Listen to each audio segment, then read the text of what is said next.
Yongin, en banlieue de Séoul. Ce n'est que la 12e ville en importance, pourtant elle dispose d'un métro aérien qui ferait l'envie des grandes métropoles. Un train qui, faute de passagers, ne compte qu'une seule voiture.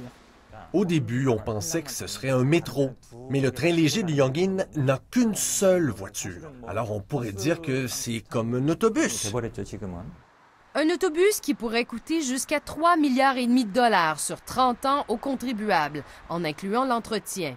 La ville a choisi ce système proposé par un consortium mené par Bombardier, parce que les fonctionnaires avaient prévu 183 000 passagers par jour. Un achalandage tellement gonflé qu'on peut même dire que c'est une farce. Or, à la mise en service en 2013, il n'y avait que 9 000 passagers. L'unité spéciale d'enquête, l'équivalent coréen de notre UPAC, a enquêté sur ce projet en PPP. Le rapport que nous avons obtenu soutient que Bombardier a offert des cadeaux et des voyages aux fonctionnaires qui ont recommandé sa technologie. Les élus de la ville de Yongin n'étaient pas en reste.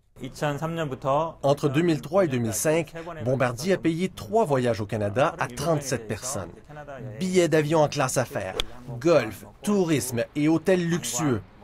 18 d'entre elles étaient membres du conseil municipal de Yongin. L'unité spéciale d'enquête appelle cela de la corruption, mais ce vice-président chez Bombardier rejette complètement cette allégation. En fait, ce n'était pas un voyage d'agrément. Il y a des besoins de convaincre ces gens-là que la technologie fonctionne bien. Si c'était de la corruption, ils nous auraient poursuivis.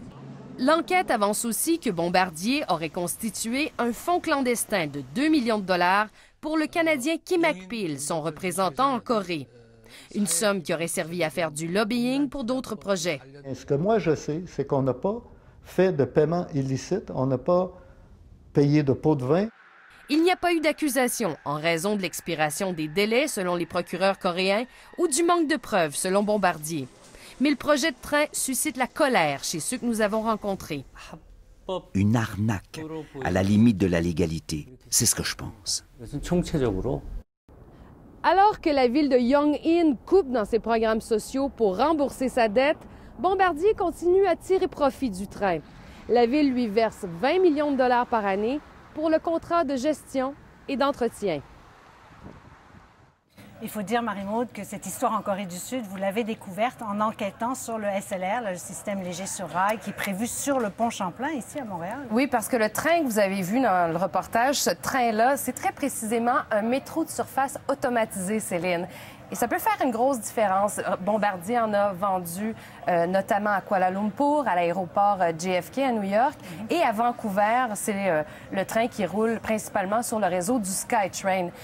Mais on s'est intéressé à cette technologie-là en particulier et à Bombardier en enquêtant sur tout le processus SLR sur le pont Champlain, un gros projet dont on parle beaucoup ces temps-ci, un investissement de 5 milliards avec la Caisse de dépôt qui pourrait décider d'investir dans le projet.